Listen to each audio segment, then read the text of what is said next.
City commits murder. All right, y'all, you're locked in here to the Midwest Mayhem. I still always want to show up, and that's just, I have not lost any passion for the job. Welcome to the Midwest Mayhem Podcast with your host Tyler and Lockie. This is where small town stories, wild headlines, and real conversations come together. We also shine a light on first responders, veterans, and on mental health. Because every voice deserves to be heard. This is the Midwest Mayhem Podcast. I've been an open book about mental health. From a federal prison. Fake leader hiding behind the title. Hey everybody, welcome back to the Midwest Mayhem Podcast. I'm your host Tyler, and today with me back in studio is my good friend Lockie. Hello, Tyler. Are you feeling better today, Lock? I am much better than I was. You managed to miss our last episode. I was so sad. I did, but you know what? I honestly, listening to it, I felt like that needed to be a boys' conversation. I was very proud of both of you. Well, thank you. And I know had I been here, I would have been sobbing, so it would not have been worth the, I would have taken, you would have had to have edited out all my sniffles and stuff, so. Oh, we had a good time. Lockie, or Tommy was a good guest. It was something. You just go back and listen to episode number 11 on Midwest Mayhem, and you'll hear Tommy Hill tell his story. It's a really good episode. Joining us today, however, we have Sadie Harlin from Washington County Ambulance District, an EMT and a veteran, and today, the day that we're recording, is Veterans Day. It is. So we're going to be doing a Facebook Live here in just a little bit. This is past tense for those of you listening now, but we're going to be doing a Facebook Live, and we're going to have some fun with that, I think. I think so, and we're not going to waste too much of everybody's time, but I just have a few things I need to say live. Oh, boy. Well, here in just a minute, Sadie will be giving us a shout here, so we're going to mess around until they give us a shout. Let me give him a little bit of an intro here, and we'll hopefully he'll be giving us a call. Again, he is an EMT with the Washington County Ambulance District. We are so glad to welcome him. He was in the Marines, correct? Yes. Marine veteran, great. And he is the widower of late EMT paramedic Ashtin Harlin. Sadie's story is one of service, love, and resilience. And today he's here to share his journey with us. So when he gives us a shout, we'll be on live with him. And here he is. All right, Sadie, the first question we have is, and just so we can kind of get a background for our audience, and starting out with what called you to this job. So what first drew you into EMS? So initially, I had no thoughts of EMS. I actually had thought about being a cop when I got out of the Marine Corps. Mm-hmm. And then Ashton went to school in San Diego and was telling me about it. And I thought that was something that I would be interested in. Mm-hmm. So when we moved back, I went to school at Iron County Ambulance District. Uh-huh. And here we are. And literally, that is just about how it is. That's how I know for me, it was like I went to school and then here I am, and I'm in the back of the ambulance. So you had said, which I knew this, so this, I already knew these things about you, that after you had left the Marine Corps, that you wanted to go into law enforcement. I mean, I know we had a conversation just probably a year or two ago that you had considered that. Again, you had thought about that. So did you think that your background in the Marine Corps helped prepare you for life in the emergency medicine? 100%, I think so. With the fact that we do 24s and 48s, helps out a lot. Being background to Marine Corps, being used to not having sleep as often. Right. And being used to high stress situations. Mm-hmm. Oh, EMS is never stressful. No, not at all. Well, and so that kind of leads us then into the next question. What's something about being an EMT that most people wouldn't understand until they lived it? Because, you had the Marine Corps. Now you're an EMS. What would be something that you would want people to know? The community is very, very different. Okay. Than any other job. We're a small community, Mm-hmm. and we're all very close. And I don't think a lot of people understand just how small and just how tight-knit we are. Well, and I know just because I have previous history with, military lifestyle, that's a different type of a brotherhood, or as you use the word, community. I mean, not only do you experience and are broken down to your most breakable point, but you have those experiences that are shared. But like you said, in EMS, and we have talked about this, it's when you're in EMS, it is difficult to find people to hang out with, because when we talk about stuff, everybody looks at us. I mean, I can think of some of our conversations we've had. I'm sure if people heard it, they would have wanted us committed or thought, what in the hell is wrong with you? Look at us like we're crazy. Yes. So I think that's a good thing. And, and Tyler has the fire department aspect of it. I mean, it is. It's just No, for sure. it's a commitment to each other. You see each other, in every way. It's good, bad, ugly. I mean, we dinner together. We share the same, kitchen, everything. So it is a bond, And it's different. I think another thing is that we share a trust like Yeah. nobody else. Yeah. When you get on a high acuity call, you really have to trust your partner. Right. For sure. Right. Well, and I mean, and you have to have, and that's where I always try to explain, yeah, we can pick at the volunteer firemen. I was one, I can pick at them or whatever. But you know what? So many times we all have to work together. We have to have a good relationship with dispatch. We have to have a good relationship with law enforcement. We have to have a good relationship with the hospital staff. We have to have a good relationship with the fire department. And I don't think, we can all be mad at each other, but it's kind of like brothers and sisters. I was just about to say, kind of like siblings. Yes. I have some of you guys that I can call you whatever name I want to, and I can say things to you. But if somebody outside of our group, or even somebody within our group, wants to question that, I'm on you. You're not going to, because you guys are all like my kids. You are not going to talk that way about my kids. I can say those things, but nobody else can. So Exactly. it is. It's for me, being older, everybody always is like, well, you don't act like you're 50. You don't seem like you're 50. I don't, because I am around you guys. And it is sometimes truly, and I know this sounds ultra, but you know how I am. There are days I get up just to be with you guys, because it does make me, I absolutely love our Sundays that I come out here with Tyler. And I've known Tyler for a long time. Many years. And this is what keeps me going, is the It keeps you young. It does. But the relationships that I have developed being in this line of work is relationships that I could never get anywhere else. And I mean, I'm certainly not going to be in the military. I'm too old and fat, and that just wasn't my style anyway. But this is a group of people that I truly love, the people I work with. Yeah, definitely. So, and I couldn't agree more.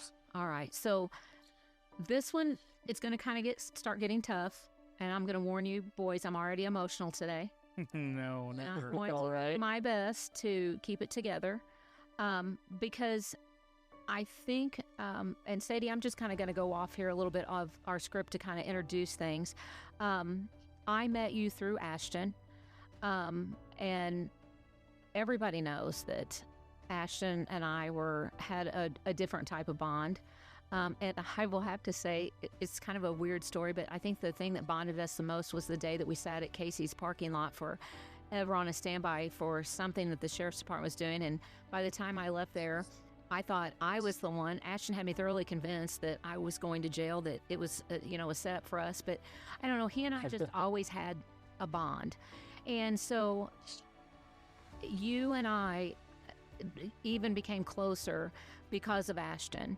And then unfortunately we had to experience what we did with Ashton. So this is going to be kind of, I want you to be brutally honest.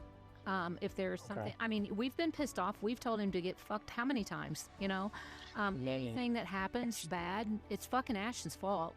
It's Ash's fucking fault. Yes. But I don't want you to feel like you cannot share, because I'm here, those things. Because I do know the good, the bad, and the ugly.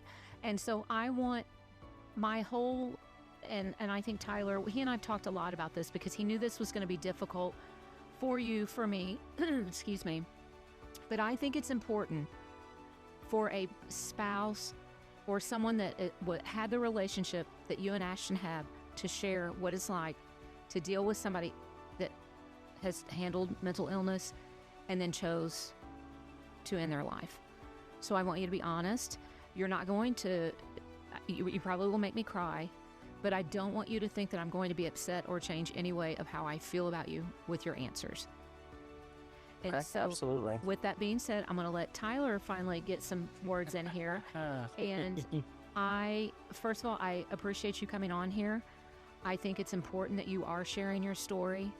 And I don't want to make it all about Ashton, because I want, we're going to have a time, because I want people to know you too. And I want them to know what it's like to walk in your shoes. So with that being said, Tyler, if you're ready, let's go. So, Sadie, I don't know you all that well. I know you from hearing about you. I've never met you in person that I'm aware of. I think I only ran a call or two with Ashton. So this is just me looking in from the outside, but I want to run a couple questions by you here that I really had that I wanted to throw in the script. I'm sure you've looked at. So you and Ashton shared something special, that rare bond where you were both partners that served. What was it like sharing that calling with Ashton? Honestly, I think it was helpful for both of our mental health. Because we would come home from days that were just awful. Mm-hmm. And we would come home and just share stories and talk about everything that went on that day and talk mad shit. Mm-hmm. Yep. Sometimes that's the best way, brother. But I think it was really helpful. Well, and I think too, we'll go ahead and, because you too have struggled with mental health. This wasn't just, you do have your issues with it as well. And you and I have talked about that. And so kind of elaborate, if you don't mind, real quick before we go into this next question here. And I also hate to be like, oh, I have to have this label, but kind of give the audience a little bit of ideas about how you've struggled mentally yourself. So even before this situation, I've had my own mental health struggles. Especially with being in the Marines and stuff. I actually had a whole situation with the Marine Corps, and this ultimately the reason I got out. Okay.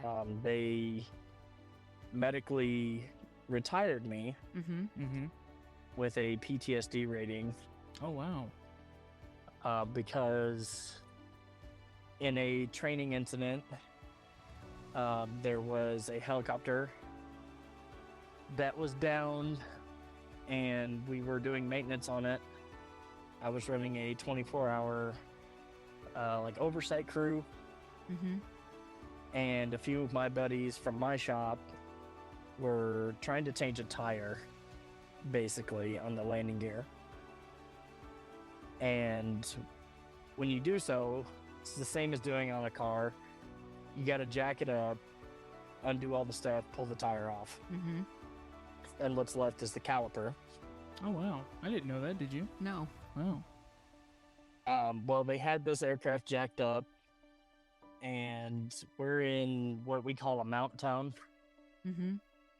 which is where infantry goes and does their training for clearing rooms. And it's all gravel. Okay. So the front jack slipped while they were underneath this aircraft, and it collapsed on them.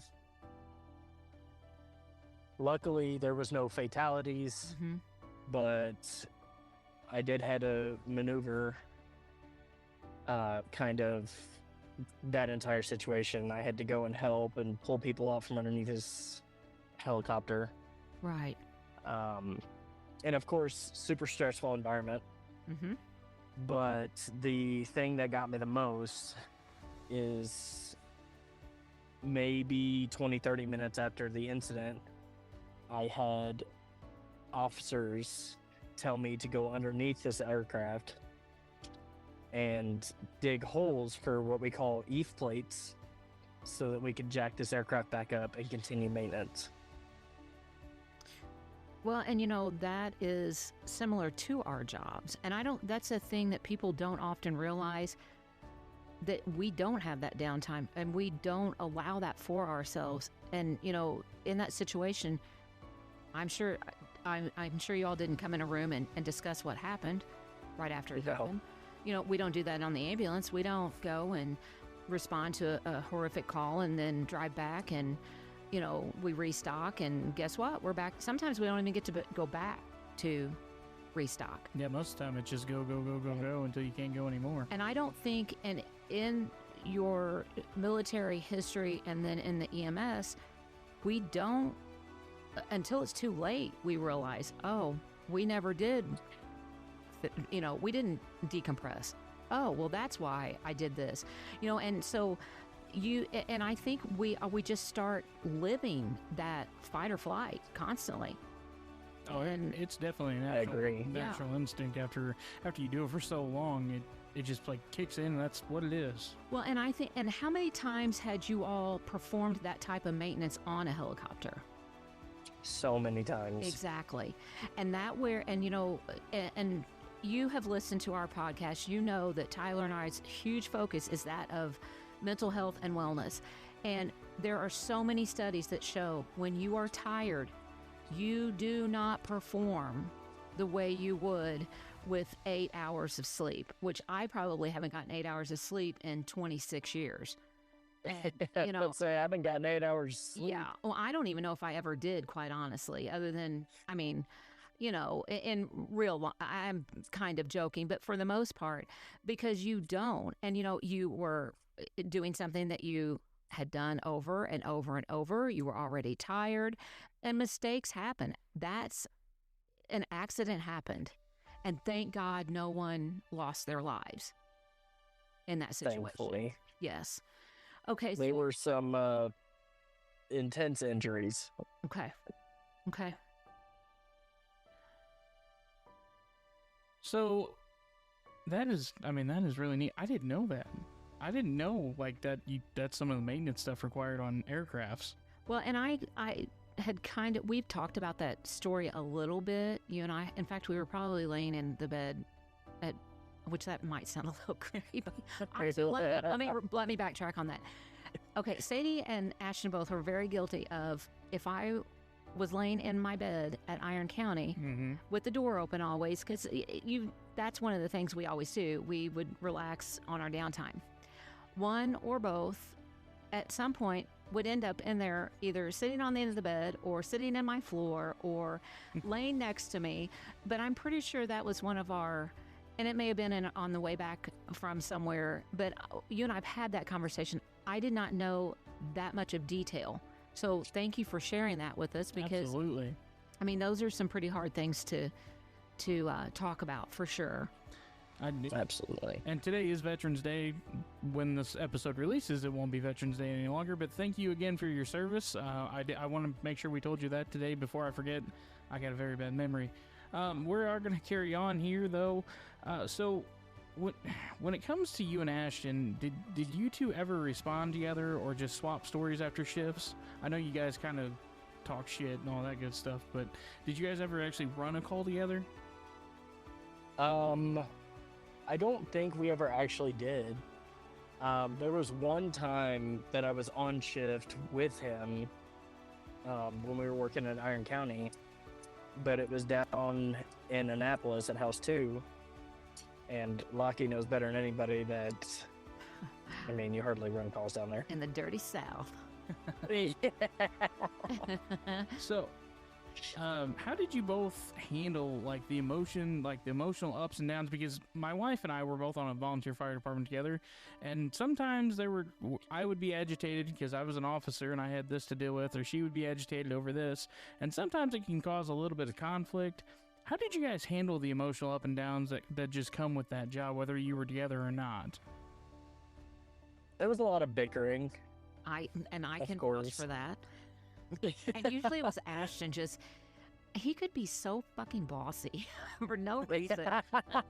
Because I will never forget, and I think I told you this that day, that this was when he was in, going to paramedic school, and there was some type of a call, and I always let the kids that were in paramedic school, I'm like, you go ahead. I don't get as excited as they all would about, whatever, and he was in the back, and it was a big call, and they were going to fly him out from Iron County Medical Center, and he looked at me and he goes, Lockie, do you think you can drive the ambulance to the landing zone? No, Ashton, I've only been driving for like 75 years, you little shit. Get in the back and do your paramedic job. So, but how did you, I know it is difficult because when you come home, and we were all tight at Iron County. We knew everybody's business. How could you separate home from work, or when did you, once again, Ashton would keep you in line, are you doing this? Are you doing that? You better not be doing it. I've heard these conversations with you too. How did you handle that? And I want your answer. I want to really know how you felt when he would, and we all know I love Ashton. How did that make you feel when he would do that to you? Well,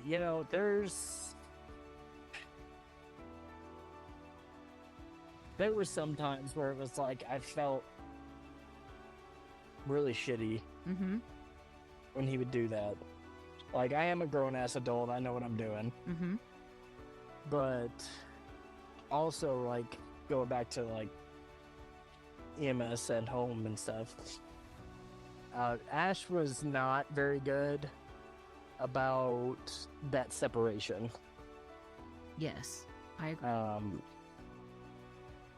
He would bring a lot of that home with him and kind of continue it at home. And that's where a lot of the bickering came from, is I'm like, that's work. Right. This is home. Well, and I think anybody that knows both of you, he was very, I hate to say by the books, but he had a budget out of this world that, he would, I can't get this because I'm poor. Bitch, I know you're not.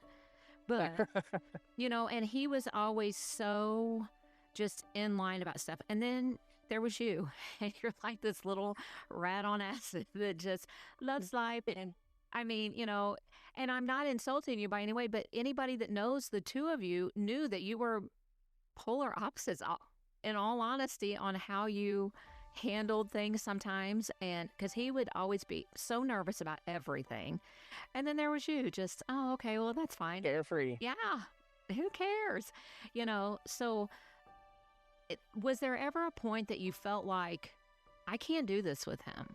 I can't do the home life work. I just can't do it. There was a lot of really difficult times where I really had to consider our marriage even. There were days that I'm like, dude, you just need to take a breath. Yes. And take a fucking chill pill. Yes. Well, oh my God. Yes. I get being concerned to a point. But sometimes you need to just let go. Yeah. And just experience life. Well, and do you want to, and I don't think he would care. Well, first of all, I can't do anything about it other than haunt me this evening. So, once again, Ashton, it's on you. Do you want to share a little bit about Ashton as far as what made him the person that he was? Do you So want to go that route? And if you don't, that's fine too. But once again, we don't. no, have 100%. I feel like He is we not should. here to say anything to us. Okay, so Um, you will.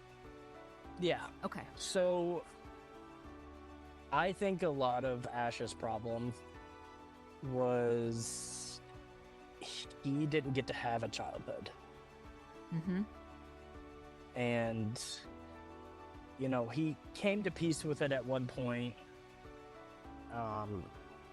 and kind of got a better relationship with his mother. And I won't go too much Yeah, to I that portion of it. nope, I agree with you. I think that's his mama, and we are going to respect her, and we won't do that. Absolutely. Absolutely. Mm-hmm. But I think that was the biggest thing. The reason why he was so by the book, the reason why he was so big on his finances and everything is because he's been doing it since childhood. I always said I gained more wisdom from him than I could from anybody else. That there were times I know he was more responsible than I was. You know, He had to grow up way too fast. Yes, he did. And I would often forget that he was that young. You know, I would be talking to him and I'm thinking, I'm sitting here talking to a 30-plus-year-old person, and then I was like, nope, that's not him. Nope, he's like 22 years old. Yeah. And he did. He had that, you know, he just was I hate to say an old soul, but it was almost like he was an old soul. But he did. Well, I think that was part of why we had so much issues is, you know, I'm living my 20s. Yeah. And I'm living it how I should. Just learning about all the responsibilities of life and how to deal with finances. And he's like, I have all this. Well, yeah, I mean, he'd been there and done that. Right. So he had way more life experience than I did, and being as young as he was. Right. Right. Sounds like he may have been a couple steps ahead of you there, brother. Exactly. And that's something I tried to explain to him a lot. Like, yeah, I'm older than you, but am I really? Right. Sometimes I would say the same thing too, though. Oh, I'm the one that's 48 years old, and I'm the one that's acting like you. You should be acting. Swapping roles. Yeah. Well, so Exactly. let's go ahead and lead into the day that changed all of us. Tyler labeled it the day that changed everything, and I want you to kind of go back, because I've talked about that day for me. If you've listened to the previous, for our audience, if you've listened to the previous podcast, you know my day that happened. I mean, I was, and I'll kind of touch base real quick. You know, I thought this was just a thing for attention, and I was going to he was going to go do his 96-hour hold if need be or whatever, and we would talk, and I'd be like, what the fuck? You know, we had promised each other if we were going to go on a grippy sock vacation, we were going together. And I will never, ever, ever forget the phone call from Sydney telling me that Ash was gone, and I just continuously said, no, he's not. He is not. That is not what happened. So if you don't mind, I want you to, and even if you want to go back to the night before, because you and I have never talked about this. I don't know the first 48 hours leading up to it. I don't know the first week or the week leading up to it.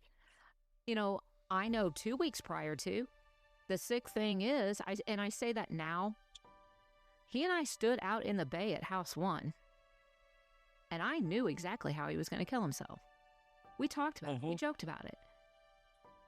And you know, and that's what's funny. I had that same experience with him earlier that week. The week of, because yeah, the week of, because that was a Thursday. Because we celebrated his life Friday this year, at the 1 year. Yes. Okay, so if you don't mind, and Tyler, I apologize. I'm like totally taking over this. I got enough talking last week when you took the day off. So, So, I I think I'll take over for just a minute, just to give you a little bit of a Okay. mental break, Locke. Yep. So looking back, again, I don't work with you. I never worked with either of you. You both sound like fantastic people. But from somebody that knows the story from the outside, I want you to walk me through, just looking back on that day of the tragic events when you lost Ashton. Can you walk us through what you remember about that day and even the day prior to? Absolutely. The day prior was just like any other day. We had talked a little bit. I texted him good night, I love you, at the end of the night. And then I would see him after my shift.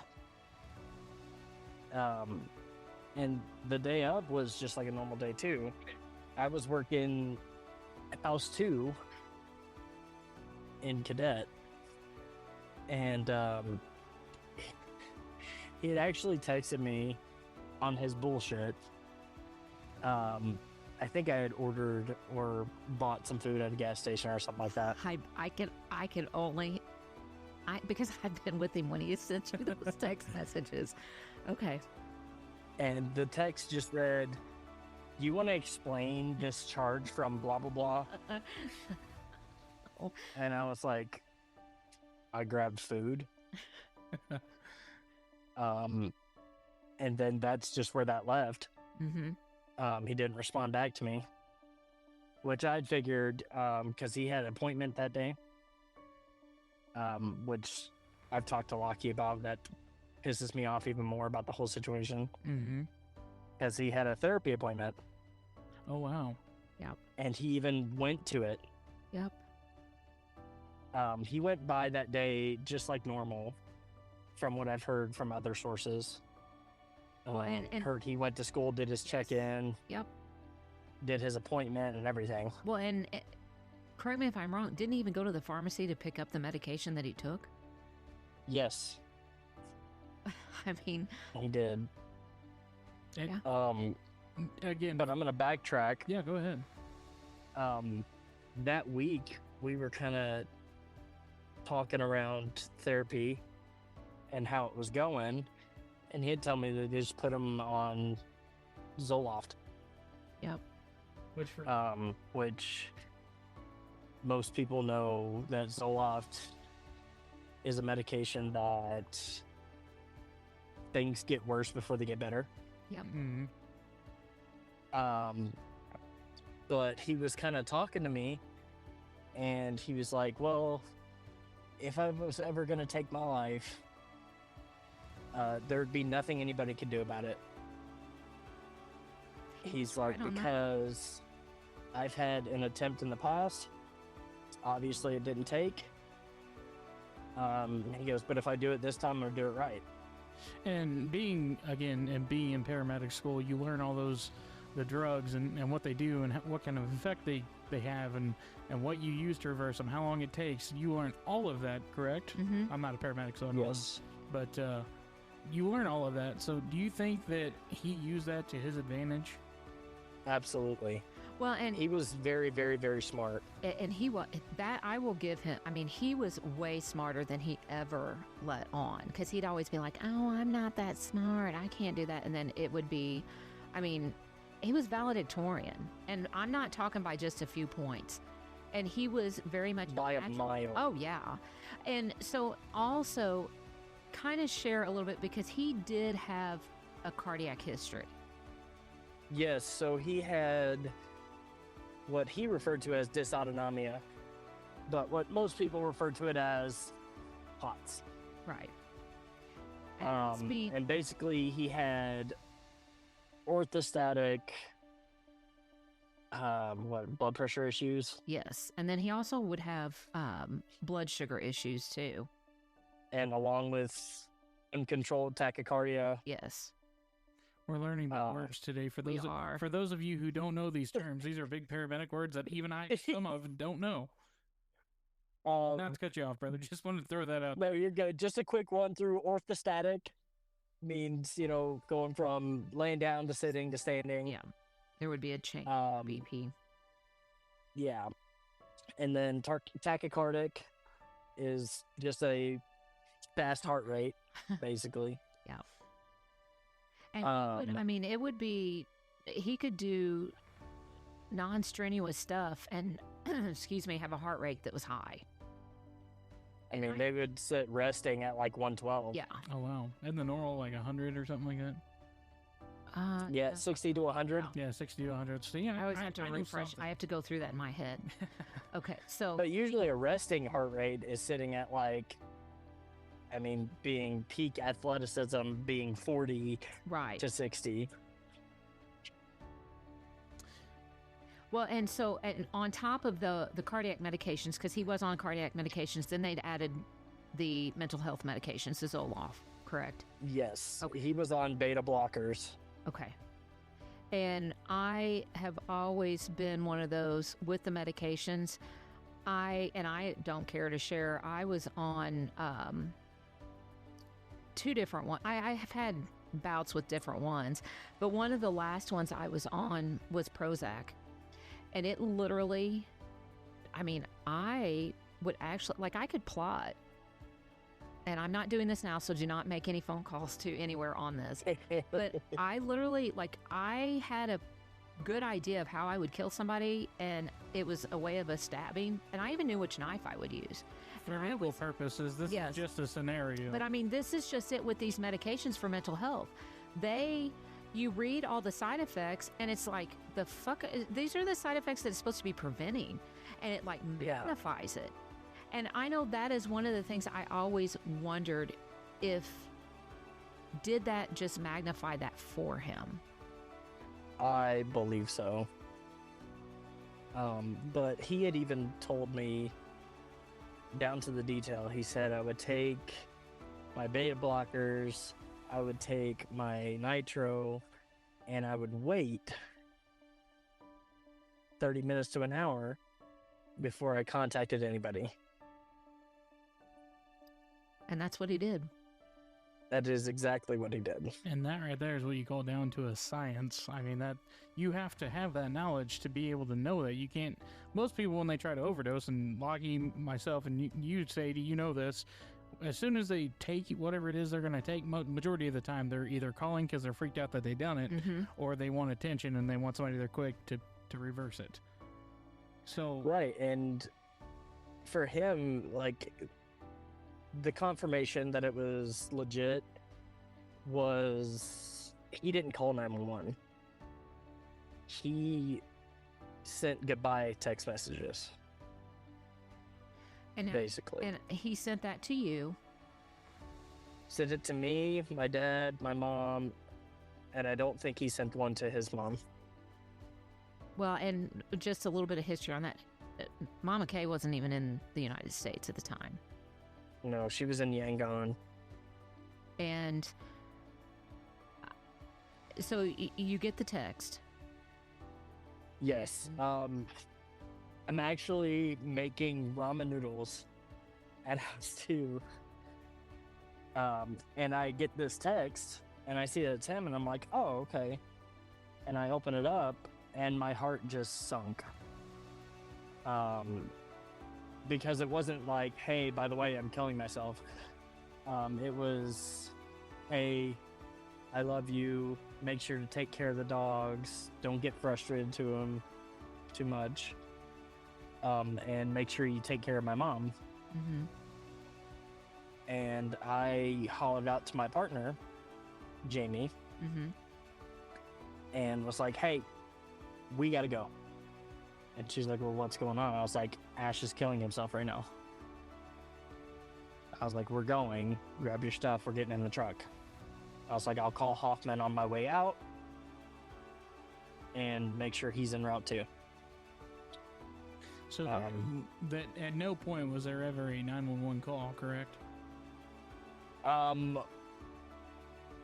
Not technically. But we did end up getting a trip because when I called Hoffman, I told him, hey, get a unit to my house.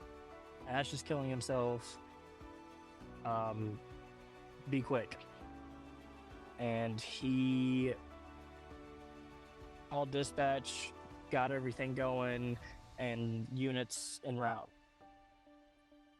I don't know how familiar you are with Washington County, Very familiar. That's actually the county I served in. So, but we were in the Mercedes ambulance, Oh, shit. and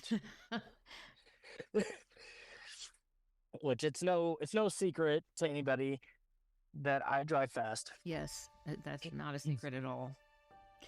but I met Medic 1 at that four-way right there in Potosi. at 8 and 21. Yes. So, and I'm probably going to ask a few questions. No, I am, because it's not like I want to know, but there are things I feel like I need to know just from and I'm going to be selfish. The closure. Did you think when you got there that it was going to be what it was? No, my initial thought was I was going to find him on the ground. Okay. I was like, it's gonna be bad. Like, he sent that text and went unconscious because we tried calling him. Well, and I mean, And you we had got no this answer. in-depth conversation. You knew you knew the plan. You knew he was going to write that time frame. You didn't know, when he had taken it prior to sending this text. So then take us there. You arrive, and I mean, you don't have to go into extensive details by no means, but you arrive on scene and go from there. So, Medic 1 arrived on scene just barely before I did. But I got out of the ambulance before anybody did. Ran to my front door. And even when he had told me, he said he would leave the door unlocked and he would put the dogs away. But I wasn't thinking, so I banged on the door and then I shouldered it in. And Ash comes walking out of our room, and the only thing he says to me is, "The door's unlocked." In probably true Ash fashion. Yeah. But as soon as I saw him standing, my brain went to check on the dogs. I was like, I got to get out of the way, because if I go to initiate care, I'm just going to be in the way. That's fair enough. I mean, Yes, kudos to you for that, because a lot of people would not be that way. I've ran calls with people who we've ran calls on their family, and I've literally had to drag them to the side, and it's just never good. So kudos to you for that. Well, and I don't know, was there at any point that you were thinking, okay, well, maybe he didn't take this stuff. Maybe this was exactly what he wanted. He got me here. He'd been napping. Did you ever feel like that and felt like, well, I mean, I think I would have done the same thing. I would have gotten the dogs put away. I would have let them check him out, because first of all, I know how he was. How many times did we run him over to Iron County Medical Center? I'm not going fucking over there. I don't need to go over there. My blood pressure, I don't need to do this. Did you ever think that, this isn't what he's really done? So was there evidence in the house that he had for sure taken the medication? Yes. So I didn't have any doubt in my mind before finding the evidence. Okay. Because I just knew. I don't know what it was. I just knew. But I went and checked on the dogs. They were good. They were all right. So I closed their little room up, and then I went into our bedroom and into our bathroom, and that's when I saw the bottles, empty bottles, his big water jug that he carried everywhere. And I was like, yep, that confirms it. So I grabbed all those bottles and made my way quickly out to the ambulance. Well, and it needs to be noted, he walked to the ambulance. Yes. Correct? Okay. He walked himself to the ambulance. But, I mean, you should have seen him. He was white. Like, you put a piece of paper against the skin, like printer paper, and it would disappear. Right. Wow. So I had known that something really wasn't right. Mm-hmm. And it wasn't just I'm going to get everybody's attention. It was a legit situation.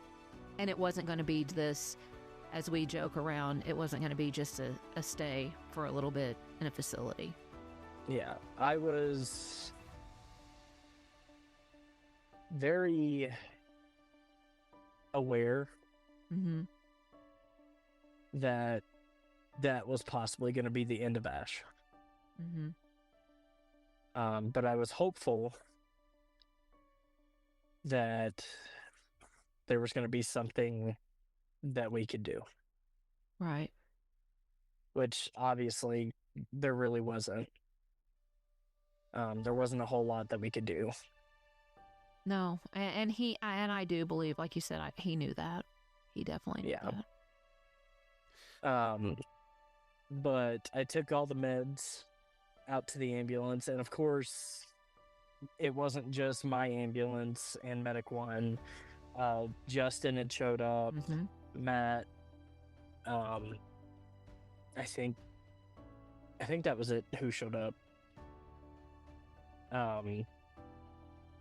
But they were all working on him, and I just looked at Justin with these bottles in my hand, and I'm like, this is what he took. Mm-hmm. And he's like, yeah, he told us what he took. I was like, but here's the bottles in case you need them to reference them. Well, I think that's, and he took them. you know, that's something that a lot of people don't understand. I mean, he knew what he was doing. He walked out to the ambulance. He told them what he had done. I mean, that is just something that, you know, so many times, and those of you that listen to us and have been in service, majority, honestly, of our calls for mental health, oh, I'm going to kill myself. Well, do you have a plan? No. Okay, then that's not, and I'm not going to say, because I have contemplated, I always claim to be chicken shit, and I haven't done it. Oh, same here. But this was truly a time that it was a real thing. Critical. And Yes. you were there. And I think that's one thing, and we're going to kind of go into this next question there, Tyler, number 9. Mm-hmm. But what I get so pissed off at him about is the fact that he put us all in this situation. He 100%. knew that you were going to be there, because for those of you that don't understand, he worked a 48-hour shift that led into your 48-hour shift. Yes. Correct? Because you were on 48s by then, right? Yes. You were out at house 2.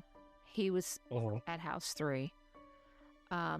He knew that in a situation like that, I mean, even me being in Bismarck, if something happens to me, I guarantee, and I hate to, that sounds really crude, but I know Justin's going to show up, Matt's going to show up, Doug's going to show up, Tony's going to show up, Maria's going to show up.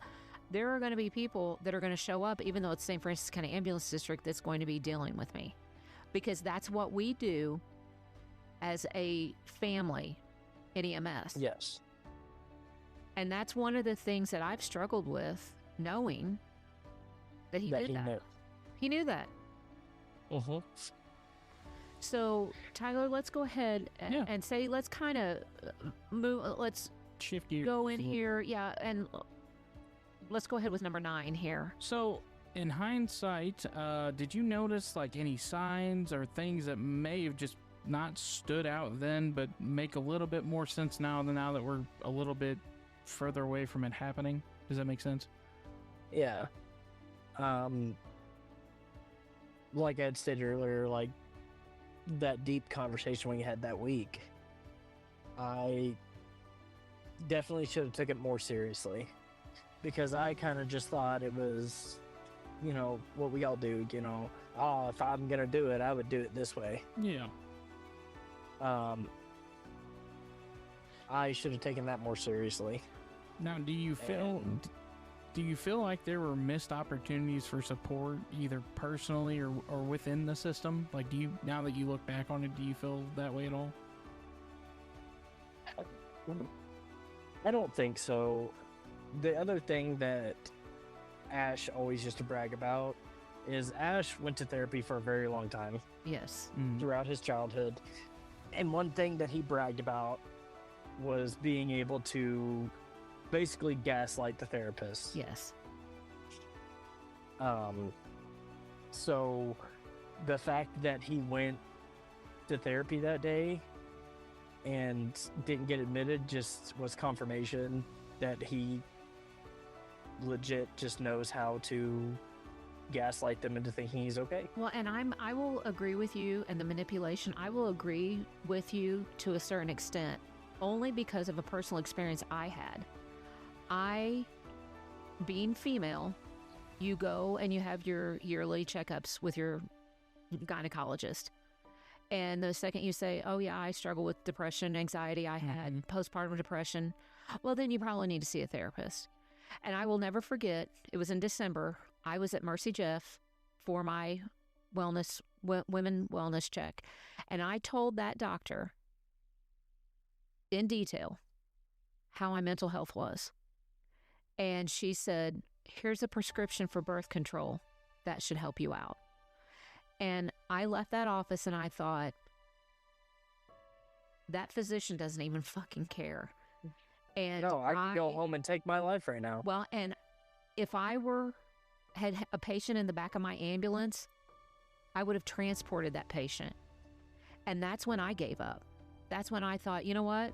If a doctor is going to ignore this, what difference does it make? And so that to me was almost a confirmation to him. And I don't know for sure how I want to word that, but it was like a realization, well, if I can fool the doctors, Who can I fool? Yeah. And so, I don't think a lot of therapists, and I've learned this from going to the conference that you and I went to, they don't know how to handle first responders. I really, truly don't. And I do feel like a majority of our trauma comes from childhood, but then there comes a point where childhood, I beat a dead horse about my childhood trauma. Now I'm talking about my adult life trauma, my work trauma, the fact I don't sleep, those kinds of things. I don't think a therapist knows how to handle a person that is in our position and in our jobs. If you don't mind, I'm going to share something real quick. Absolutely. So, as you know, I don't go to therapy. Right. Because I have learned it's kind of like trying to find a relationship. Mm-hmm. Because you need that connection with this therapist. Mm-hmm. And I have had that connection once. And that was when I was going to therapy while I was in the Marine Corps. Mm-hmm. For that traumatic situation. And she was very attentive and actually listened and tried to work things out. But ultimately, it ended in my exit from the Marine Corps. Mm-hmm. And then we moved back home, and Ash was like, hey, you need to get back into therapy. And I was like, yeah, you're right. So I go up to the VA and get a therapist. And in our initial session, getting to know each other, she was like, so why did you seek out therapy? And I explained to her that whole event in full detail. Didn't hold anything back. And she looked me dead in my eyes and said, "What's traumatic about that?" Oh, wow. Yeah. Well, and that's one of the things Tyler and I have talked about, and I know Tommy mentioned it too. And I've had sometimes therapy just is not for everybody. No, I can tell you right now, a conversation in a Casey's parking lot with Tommy Hill at 9 o'clock at night, it'll do it. And that's where I couldn't imagine saying that to somebody. But I also don't know if I'm at that point in my life of dealing with my own, and because when you do go to therapy, you break yourself down to the nastiest things that you have to realize sometimes you are the problem, that you but to be told that what is no one has the right to determine what is traumatic for you and what is not. Yeah, it's just like the episode we done with Michael Randazzo.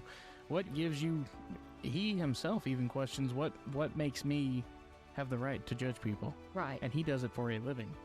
You know what I mean? Right. Well, and I guess that's where I never give up on anybody, because I always feel like, what if I'm the last hope that they truly have? Mm-hmm. Because, and I'm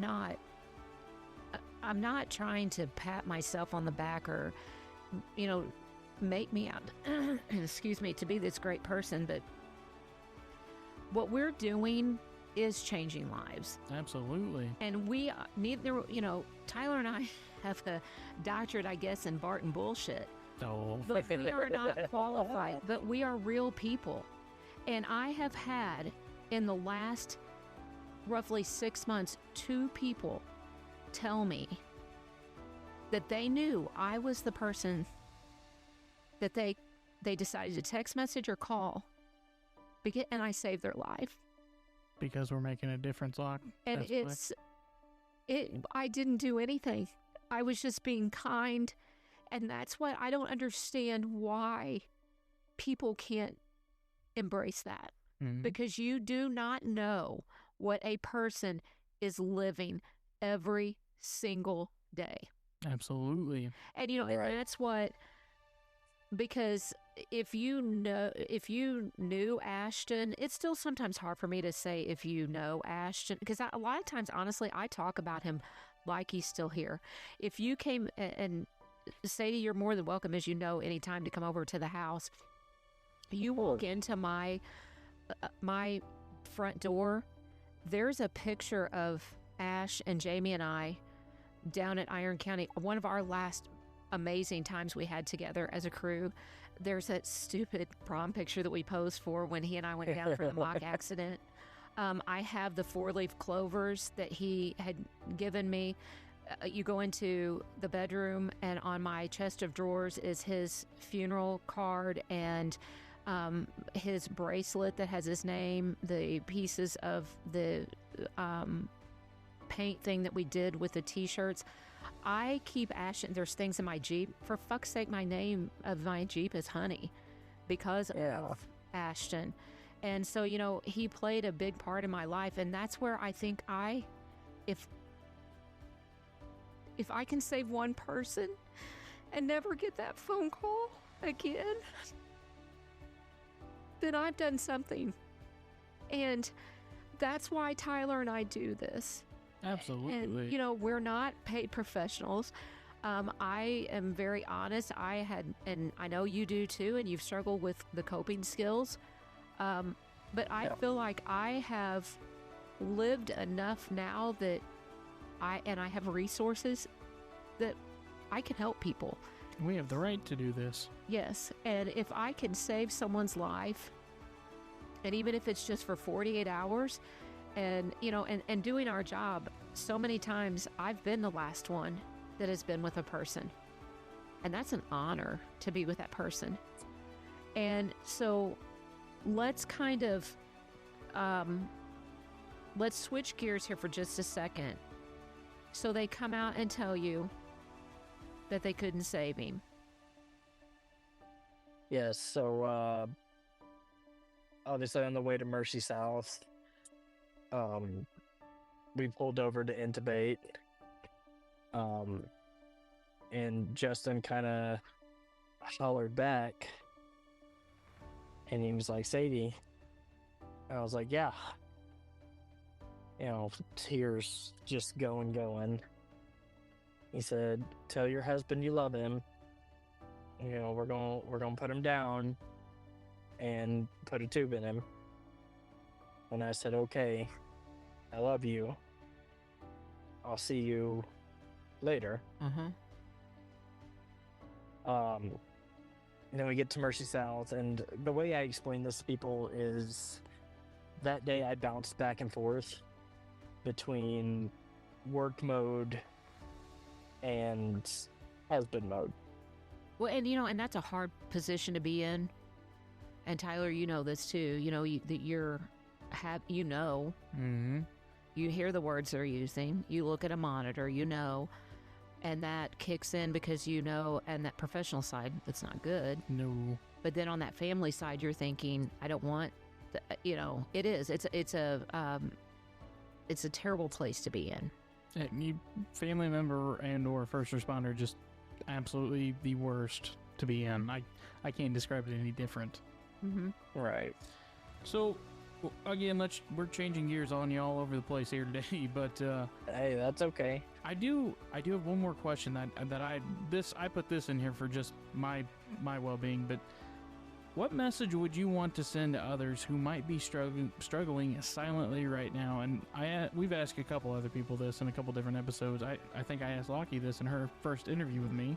But what's something that you would tell somebody if they're struggling silently right now?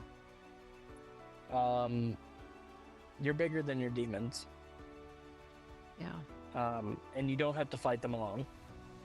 There's resources, but also there's family, there's friends, and dare I say it, there's EMS. Yeah. Yeah, for sure.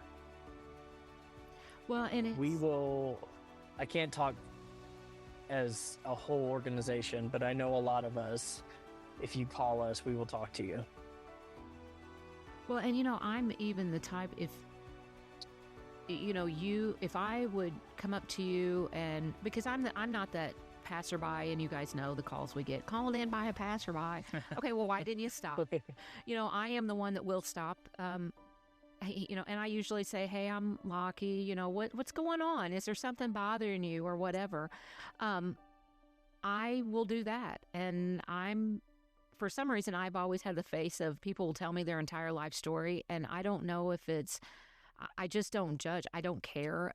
Because I try to treat everybody as and not to go religious here, but the way God does, because I think that doing my job, and the job that we do, I think that I have to treat you no matter what, because you are somebody's child of God. You're somebody's brother, sister. And so even a stranger can be the person that saves a life. And that's why just be kind. That's all you have to do is be kind. It doesn't... Being kind is free. Yes. And, that's what I wish that I could... If I could truly have one wish, it wouldn't be for $1 million. It wouldn't be to be skinny. It wouldn't be to be the smartest person. It would be that there would be simple kindness on this earth.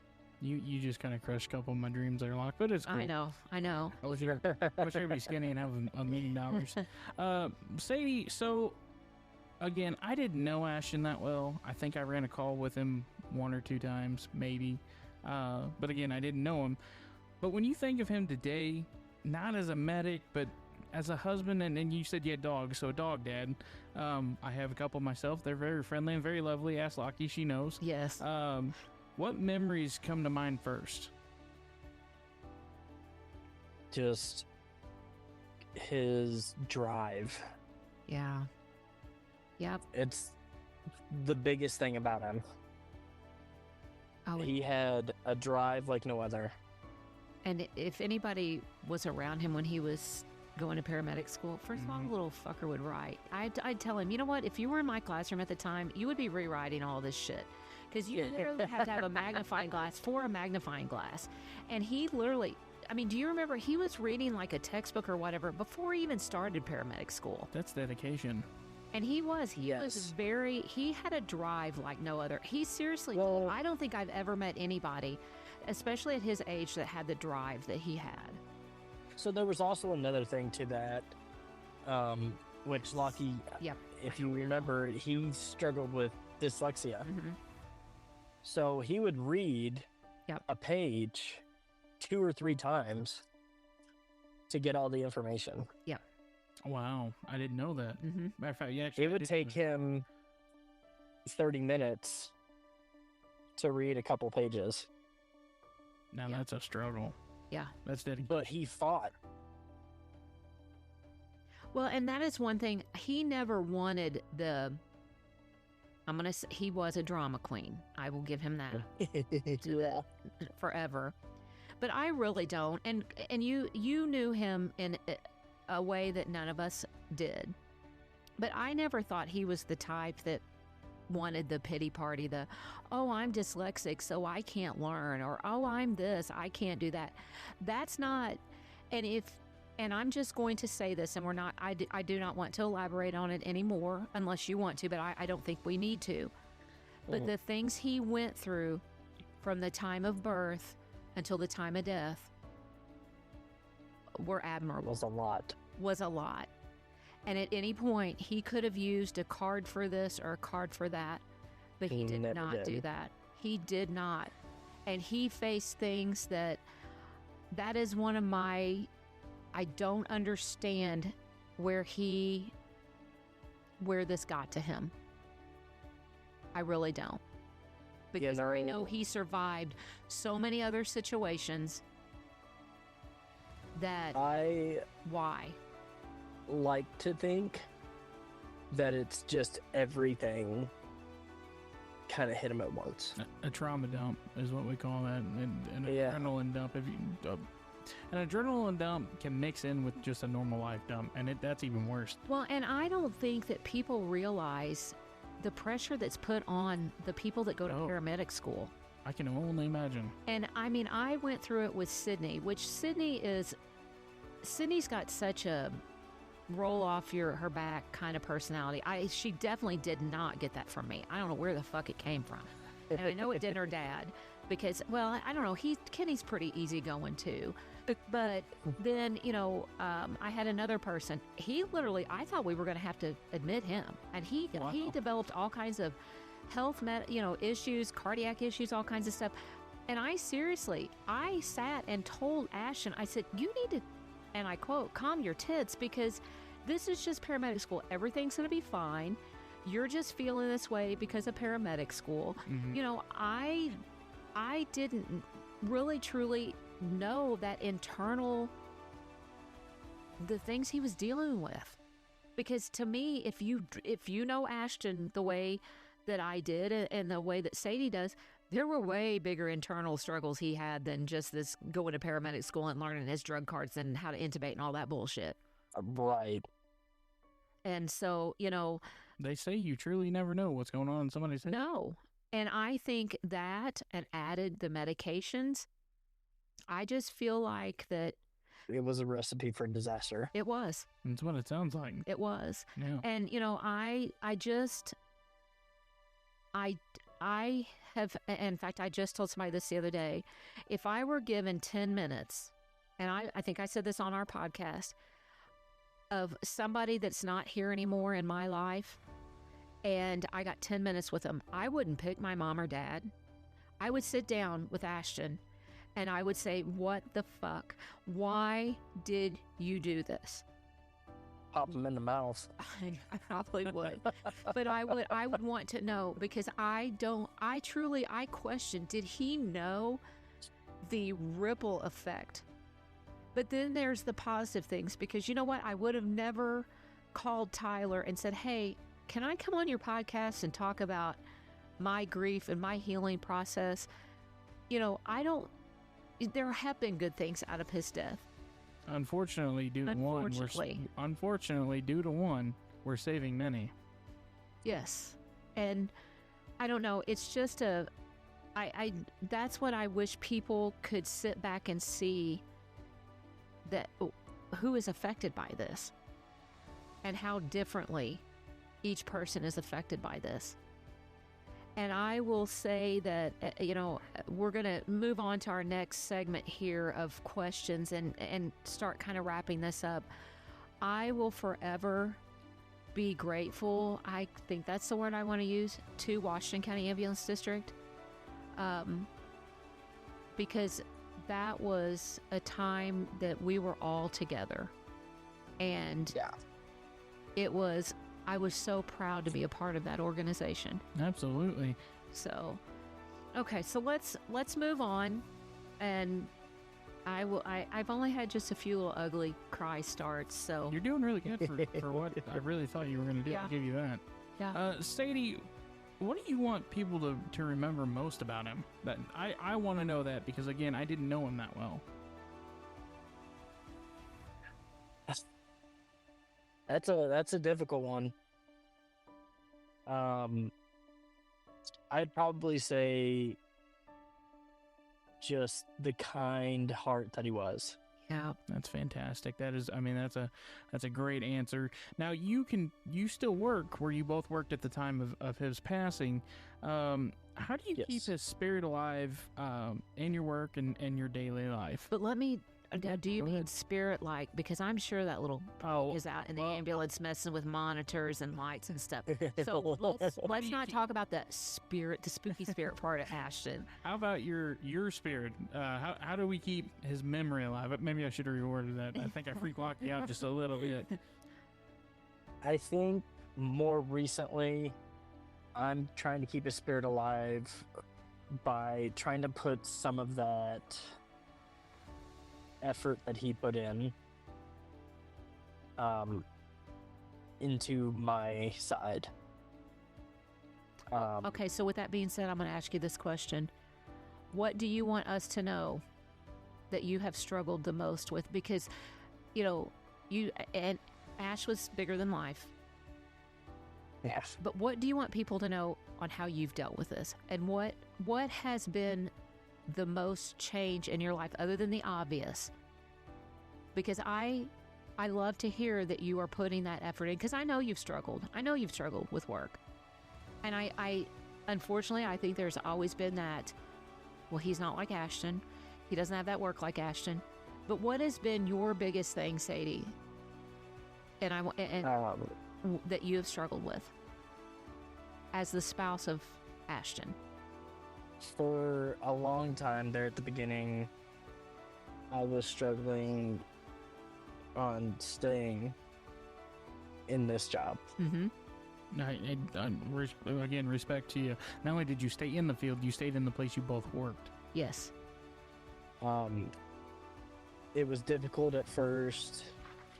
And of course, he made such a large impact that, people talk about him. Mm-hmm. And I want them to talk about him. I don't want him to be a secret. But it is hard to hear about somebody you gave so much of your life to. Mm-hmm. I can only imagine. But I have somewhat recently started to switch gears and kind of change that into motivation. Mm-hmm. And try and hold that legacy. I'll go ahead and say it now. This next year, I plan on going to medical school myself. Good. That's awesome. Congratulations. Thank you. And then I'm going to, by the end of it, bridge to RN. Well, that's neat. That is neat. I forgot you could bridge from paramedic to RN. I completely forgot about that. How do you plan on staying focused? Because anybody that knows you knows you're not focused. I love you, but you are not focused. Yeah, the ADHD grabs a hold of me real hard. My God. If anybody knows him, it is sometimes so exhausting. Even in a conversation, I'll bounce topics. Oh my God. I thought it was just me being Um, Gemini. I can't even keep up with you sometimes. I'm sorry, can you restate the question? Well, ADHD coming back in? Yeah, but I mean, what is it that you want? Was your biggest struggle? And then how are you moving on? I mean, how are you finding the strength to move on again? Because you're Just- labeled you're labeled as Ashton's spouse for the rest of your life. You're labeled with, 100%. oh, that's the guy whose spouse committed suicide. We Yeah. and I hate to say it, but we do label those people. I mean, that's just who we are. When he signed up for this podcast, that's the only way I knew who it was. No, Yeah. no offense. That's fair. But so how are you being who you are? I'm trying to trail my own path. I do want to sort of follow in his footsteps and kind of take away some of the good things. Mm-hmm. But in lack of better terms, do it better. Well, you know what, and in our funniness that we do with him, you have to. He does. And then when it's accomplished, you have to say, "Told you so, Ash. I'm better." I mean, that's Yeah, and how it sounds awful. How I'm gonna distinguish myself is when I have that certificate in my hand. yeah. Yeah. It's Fair. awful to say, but hold it up and say, I have a certificate. I made it all the way through. Right.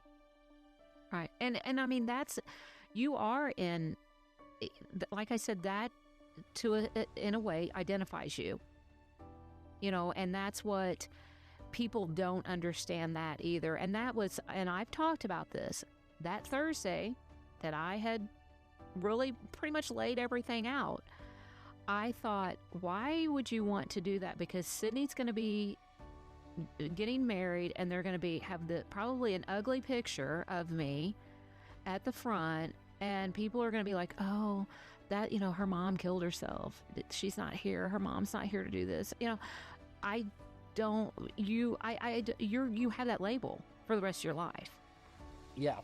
And so, you are going to have to come out of his shadows, because he was like I've said, he was a bigger than life person. And, he was the type to, we had one patient in particular, and you and I both have ran her. He would fall all over her. I couldn't even, I was like, oh my God, yeah, you're in the back with her. I will more than happily, I will drive, because she loves you because you're so nice. And, so I think that it needs to be said to you, you are Sadie, you are not Ashton, and it is time that you blaze your own trail. And you can do this. I agree. And you have people that love you, that support you, and we're always going to have Ash, Mm-hmm. but it's your time, Sadie. And with that being said, I do want to ask you this, because you are currently an EMT. What advice would you give to a new EMT or medics entering the field, especially about mental health and family balance? Because, I mean, you've balanced it, literally all of it, all at once. I would tell them to learn that work-life balance. As my family has always said, you might have a shitty day at work, but the door. Was there somebody at the door? Is that what you said? No, sorry. Oh. I think I cut out. Oh, Yeah. But what they would say is, no matter how Oh. shitty the day, drop that shit off at the door. Oh, perfect. and I will have to say that the home that they shared, it's really neat, because family lives there. Mm-hmm. Grandma Carol lives there. Yeah. His mom and dad are there. Everybody's there. And that was a place that and I know that if I called Matt or Brenda right now and said, hey, I don't have a place to live, Mm-hmm. I could go to their house. Well, that's good to know. And that is one place that, I think that I wish Ashton could have left it at the door, because he did have a lot of love there. He did. And even though we are pissed at him, and I know he wasn't perfect, and we've been angry, you know, he did not take advantage of that. And that's where I think sometimes we don't embrace the things we didn't have as a child. But I also think that's why we do this job, we're taking care of somebody and giving away our care and needs because our needs weren't met some way. If that makes sense. Now that you mention that, that makes sense. Yeah. I would agree with that. The but it is best way I've heard it explained. And you know, and I go ahead. Yeah. You are the person that you needed Mm-hmm. growing up. Actually, my niece has that similar phrase tattooed on her arm and did it in my handwriting. That's pretty neat. And, you know, and I think that that's time, you know, there are times when we get down on ourselves that we do need to remember that we aren't the person that we let get into our head. That's not who we are. But I am so glad that you did this with us. And I learned things today that I didn't know. But I personally want you to know that it is your time. It's your time we will always share Ash and his memories and blame him for the good, the bad, and the ugly. But it is your time. And it's your time I think that he would probably have a little bit of snarkiness in some of the things, but it's your time. And you will find where you belong. And I'm always here. And I will always support you. I will also tell you if you're being fucking stupid, but you know that. And, you know, I appreciate you being here. I think that this was a conversation that all of us needed to have. I know Tyler's got a few more questions here, and then we're going to fire off at you with are we doing the lightning round? We're going to do it. I love those. Tommy really liked it. But and once again, thank you for your service and dedicating your time in the military. But Tyler, let's So Sadie, before we wrap up, Lockie, thank you so much for sharing that with him. I'm really glad I got to sit here and witness your bond you just had. That was really neat. But before we wrap up, I do want to ask you something that I ask all of our guests here on the Voices of Valor. Mm-hmm. I gotta get it right again, Lockie. I'll stop doing that eventually. One thing I do want to ask you: what does the word valor mean to you? With being in the military and an EMT, I'm sure you have somewhat of an idea of what it is to you. Yes. It means being there. Even when it's hard, on the difficult days, getting up, showing up, and doing your best. That's a good answer. You know, that makes me think of something, Tyler. Mm-hmm. We need to put together a little snippet of all of our wall of valor when we ask that question, because there has not been a single person that has given us this one. Yeah. I love it. And I think I love that there are so many different views on that definition. And we got quite a few more to go still, so yes. that wall is going to be pretty huge. Well, that is a very good answer, Sadie. I thank you for sharing your insight of that question with us. Again, like Lockie said, not many people give us the same exact answer. I get very excited to hear other people's. So like Lockie said, we are going to do a rapid fire round. I'm going to ask you a series of questions and pop off with the first thing that comes to mind. One last thing though. Is there one last thing that you want to tell about yourself or get a message out to our listeners in regards to mental health, life in general?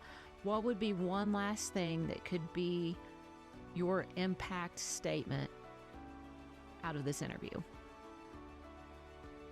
I mean, I think it would be what I said earlier. You're bigger than your demons. That is a good one. Yes, it is. I think Tommy used that last week too. I have heard that one and before. It is. And that's a big one. Yeah, and they are demons. They truly are demons. The For things sure. that we battle in our heads. Battle in our heads, the things we see, the things we deal with. It's just all demons. But I would greatly agree with that, Sadie. That was a very good term again. Well, are you ready for this rapid fire round before we wrap things up?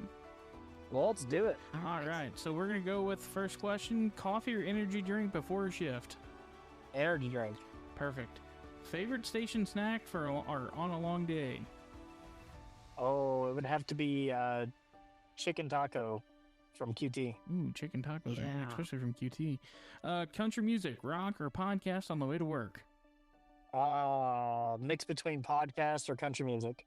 I expect you to say Midwest Mayhem podcast when you say that, but all right, yeah, that works. I'm just messing with you, man. If you weren't in EMS, what would be one job that you would want to try and you can't say the military? I'd be a cop. Oh, I forgot about that. Yeah. Yeah, cop works. There we go. Funniest thing you've ever heard a patient say? Oh, This one's my favorite one. I know. this is such a hard one. Oh, if I could take the kitchen sink, I'd take it too. That's a good one. Dogs or cats? Dogs. Perfect. Hidden talent that most people don't know about you. Oh, the talent to bounce topics. That is Everybody knows that about you bouncing topics. I'm just glad you didn't mention your stripper pole. No, I'm kidding. He does not. He has not done that. first thing you do when you get home from a 24-hour shift. My boots. I don't blame you. Yes. Ugh. That's a good one. Even after Best feeling in the world. Yes, it for is. sure. Favorite local spot in Washington County to unwind, if you unwind in the Washco, that is. Now, Lockie knows exactly what I'm going to say. Yes. Midwest Press. Yes. We love, and we've got to. They are the best. Yeah. Midwest Press is the best. For sure. We've got it. They were actually one of our sponsors for our Joe Exotic episode. Go back and listen to that. That was a pretty good one. But we love Midwest Press. We love a lot of coffee shops. We have some support Yes. from a couple different ones. Yeah. So our last one word to describe the EMS family. This should be interesting. Close.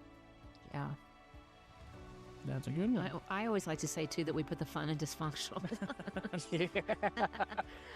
a pretty good one.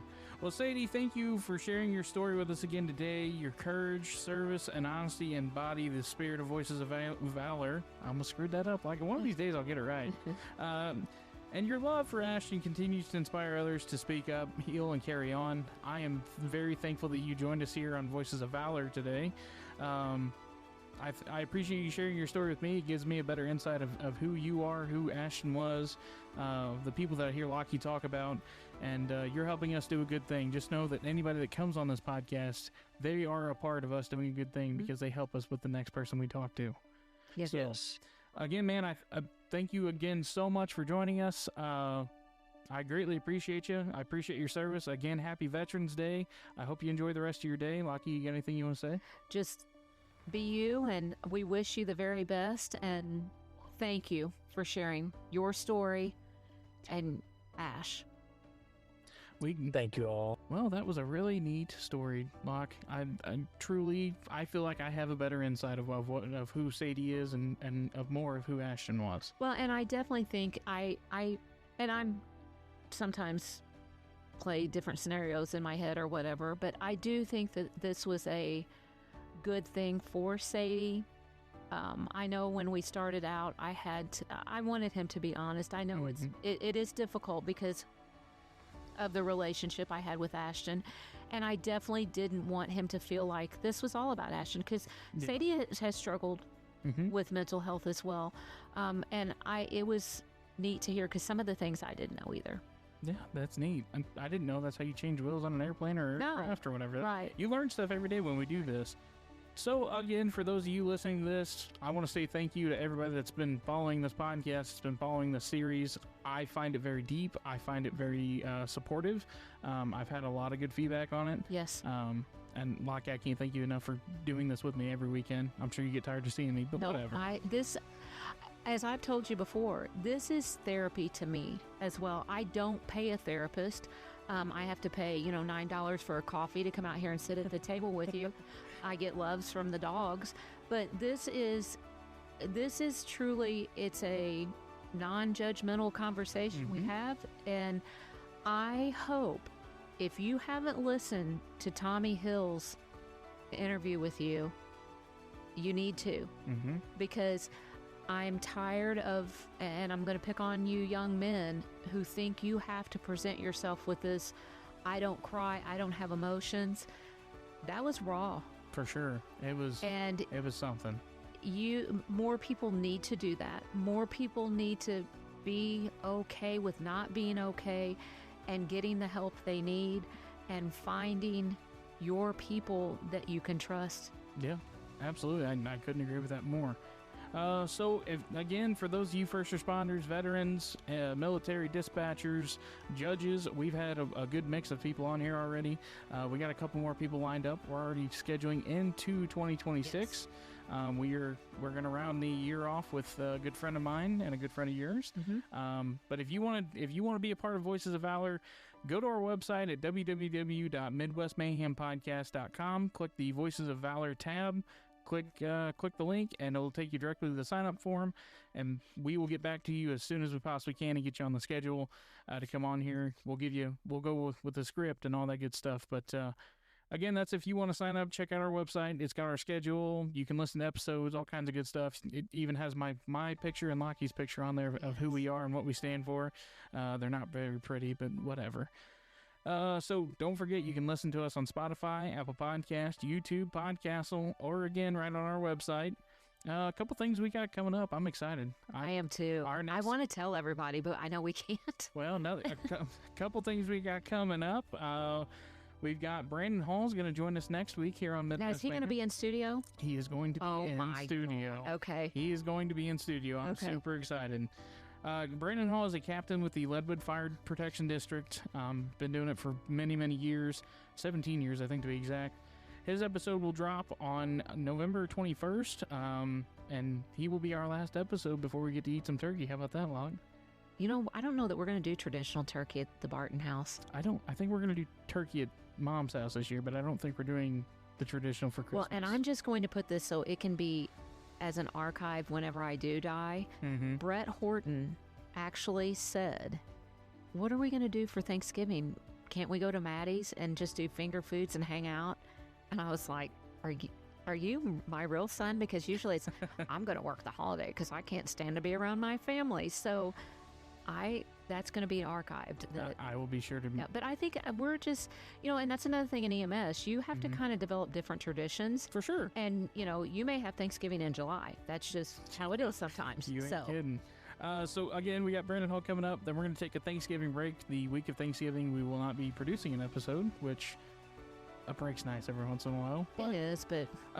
And then after that, we've got Adam Wells. He is an Army veteran and a former law enforcement officer. He's going to come do an episode with us, and we are actually going to go to Checkpoint for that episode. Good. I hope that I can... I've never tried their coffee, so... I've tried it. It's not too bad. Well, you're not this major coffee drinker, though. You're right. I'm quite the connoisseur. I can't say much about coffee because I had a Frappuccino, okay? I'm not a coffee guy, but I did try a Frappuccino. It was really good. I'm sure it was so loaded with sugar. I'm probably a diabetic now, but it was really good. Again, Adam is the owner of Checkpoint Coffee and Canteen with his wife, Christy. They were a supporter on our podcast when we first started doing this. Great people. I went and hung out with them in their coffee shop for a little while. But we're going to go into Checkpoint Coffee and Canteen and do an episode from there with Adam. Cool. So we got that coming up. And then we have Justin Barton's going to join us at the end of December, who is a good friend of mine who I served with on a fire department that we were both a part of. He is now a police officer. He's been a dispatcher. He's damn near done it all. I know. And he's a Barton. That's what makes it better. So there's going to be 3 of us. He's going to join us in the studio as well. So again, we got Brandon, Adam, Justin's going to join us. And then 2026, I think we're just going to leave as a mystery for right now. How's that sound? I think so. And, I am loving the fact that, like I said, so many of these young men are showing up. Yeah, me too. And I think again, when we decided to do this, we wanted to set a trend. We wanted this to trend into other people wanting to go, oh, hey. And I actually had somebody tell me, Tommy told me, I saw Brandon Hall was going to do one, and I had to do one. So that tells you that we're getting somewhere. We are. For those of you who don't know, there is a mental health fair for you first responders out there. I got an email this morning. I can't hide this. I got an email this morning for the Midwest Mayhem email that we have been invited by the Leadwood Fire Protection District to attend a mental health fair that's going on at one of the West County school buildings in March. I don't have the exact date and all that. I have to look it up, but we're going to go do something live there and turn that into an episode. I think that's really neat, and I think it's really awesome that we were invited to that. Oh, I am. Well, and every day I have somebody, and I'm not exaggerating, every day somebody says something to me. Or I will mention, hey, I'm going to go and record the podcast. Oh, you do a podcast? And then I'm able to tell them, hey, yeah, it's Midwest Mayhem. It focuses on, what we do. And so I like it. We're not doctors at this. No. We've just living by experience and being real. We know just enough. We do. We know just enough. So that's all the good news we have coming up right now. We are also partnered with Dubby.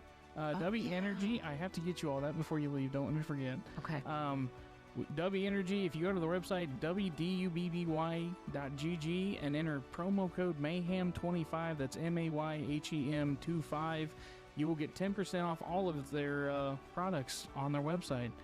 They sent me a package the other day. If you guys watch my goofy TikTok, I'm sure you see me unpackage it. I'm not very good at those yet. We got to get better. So check that out.